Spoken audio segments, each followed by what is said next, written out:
Ya, kembali lagi di Apa Kabar Indonesia Pagi dan saya mau menyambung pertanyaan tadi Dokter Firly, kalau melihat kan ini sudah 3 bulan ya mengalami kesakitan di perutnya, ternyata memang ada gelas di dalam perut. Kita agak sebenarnya bertanya-tanya kok bisa gelas di dalam perut itu tidak menyebabkan kerusakan pada organ-organ tubuh selama 3 bulan kurang lebih. Seharusnya dampaknya yang Iya. ditimbulkan seperti apa sih, Dok? Ya, jadi kalau adanya benda asing atau tadi yang disebut dengan corpus alienum, jadi apapun jenis benda asing di dalam tubuh, terutama di saluran pencernaan, ya pasti resikonya akan mengalami gangguan saluran pencernaan. Sederhana, misalkan namanya benda asing ya yang harusnya tidak berada di dalam saluran pencernaan, dia akan menimbulkan radang lokal. Lama-lama bisa menjadi infeksi. Kemudian jadi tentunya akan mengganggu fungsi dari saluran pencernaannya, yaitu fungsinya apa? Menyerap makanan.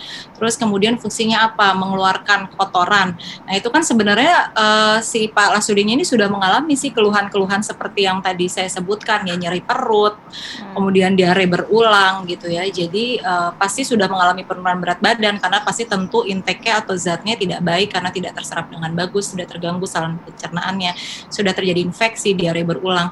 Jadi ya memang kurang lebih seperti itu. Nah, kalau misalkan adanya benda lain yang sifatnya mungkin tajam, nah ini kan sebenarnya ujungnya tumpul, tapi tadi kalau saya lihat gambar kan ada sedikit yang patah ya itu ya.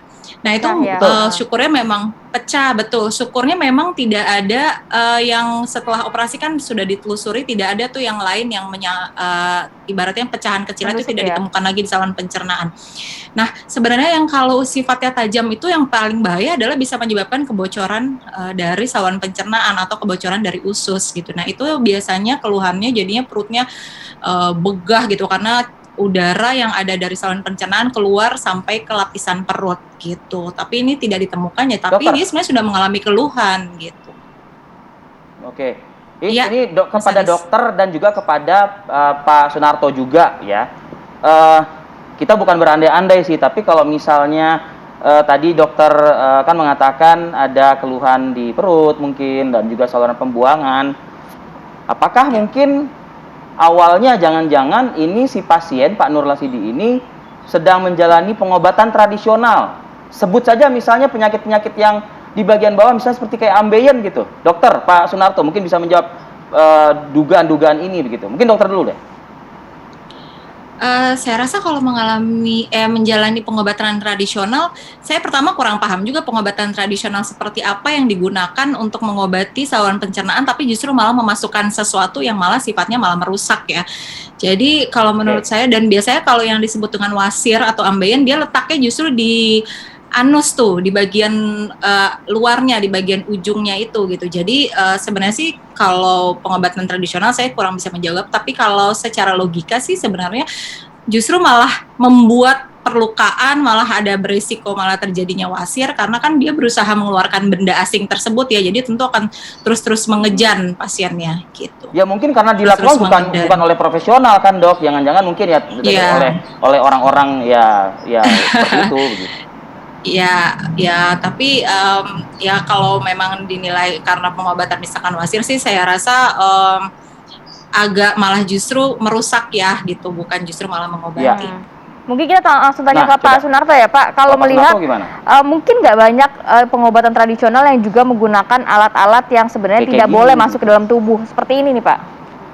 Ya, terima kasih. Kami memang paham tentang pengobatan tradisional karena kami sebagai pendiri asosiasi ataupun andalan penyembuhan alternatif Indonesia tidak ada metode untuk menyembuhkan pasir dan sebagainya melalui itu menggunakan gelas, kecuali gelas itu digunakan di dalamnya ada telurnya. Ini bagian daripada penyembuhan alternatif. Kalau gelas dimasukkan itu bukan penyembuhan alternatif. Selama ini kami mengamati teknik-teknik penyembuhan baik itu tradisional yang keterampilan ataupun energi. Jadi memang kalau ditinjau dari kembali lagi kultural ada materi benda yang bisa dimasukkan ke dalam ruang, apakah ruang itu telur, apakah itu tubuh, itu dengan kekuatan doa, dengan kekuatan pikiran.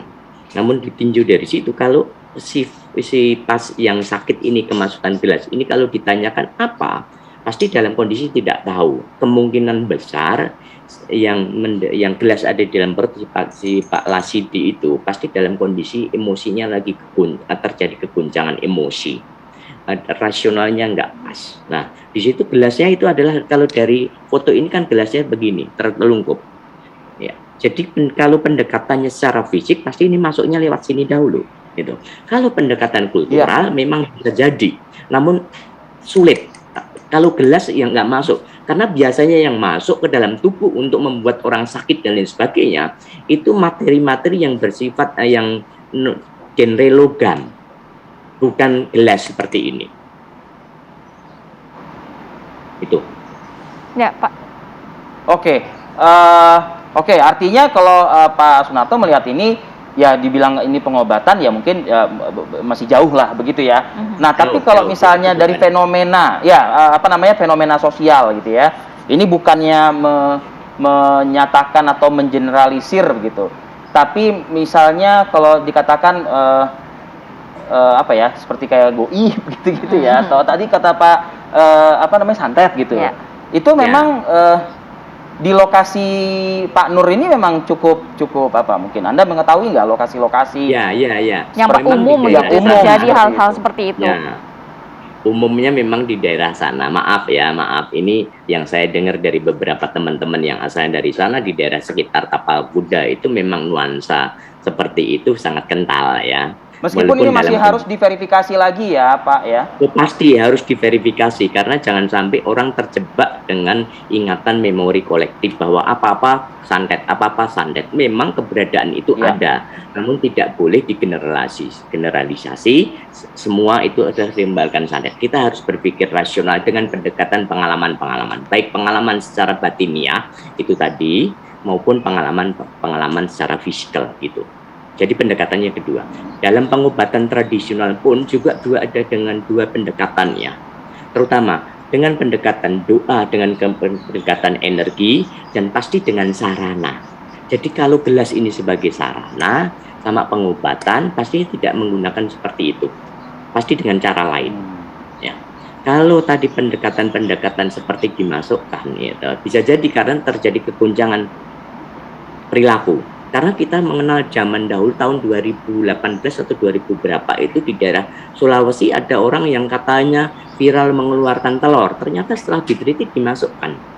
Jadi kami mengharapkan keberadaan eksistensi dunia metafisika, dunia parapsikologi itu memang ada yang sulit dicerna oleh akal pikiran kita.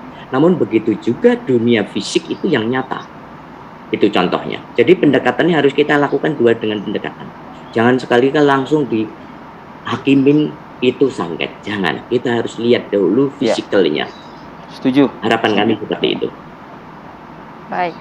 Saya mau ke Dr. Firly. Dr. Firly, kalau orang yang mengalami hal-hal seperti ini, akankah nantinya dapat sembuh dengan sempurna, dokter? Atau mungkin masih adalah mengingat ada benda asing yang cukup besar berkepanjangan pernah berada di dalam perut Maya. Ya. Jadi kan ini pasien ini pun juga dikeluarkannya kan secara tindakan bedah dan tentu secara tindakan medis ya, surgical gitu. Nah jadi pastinya pada saat operasi atau pada saat tindakan tersebut, semua komplikasi yang ditimbulkan dari benda asing tersebut tentunya sudah akan sekaligus diperbaiki selama operasi. Misalkan kerusakan dari tadi, duburnya atau anusnya. Biasanya efek sampingnya atau komplikasinya kan nanti si sphincter atau otot-otot di anusnya itu jadinya akan kekurangan elastisitasnya gitu. Jadi malah nanti tidak baik untuk pasiennya.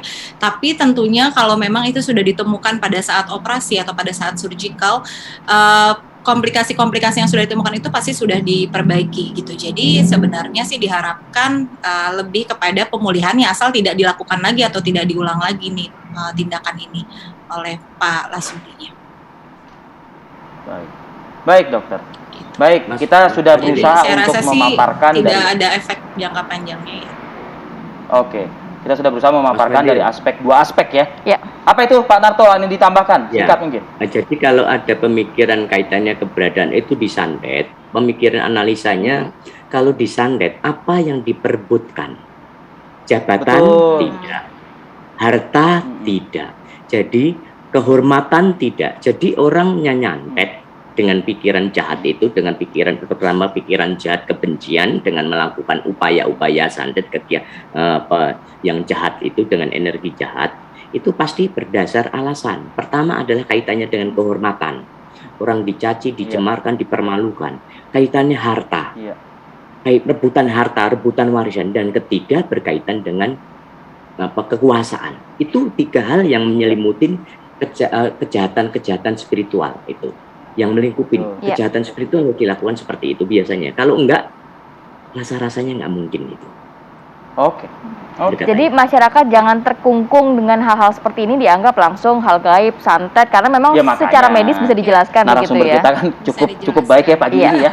Ada Pak Sunarto dan juga ada Dokter Firly juga begitu. Terima kasih untuk waktunya pagi ini ya. Setidaknya kita bisa memberikan pencerahan lah ya kepada publik begitu. Sukses selalu, sehat selalu untuk Anda berdua. Assalamualaikum. Sehat sekeluarga. Tadi sudah diberikan pencerahan juga ya mengenai hal ini ya.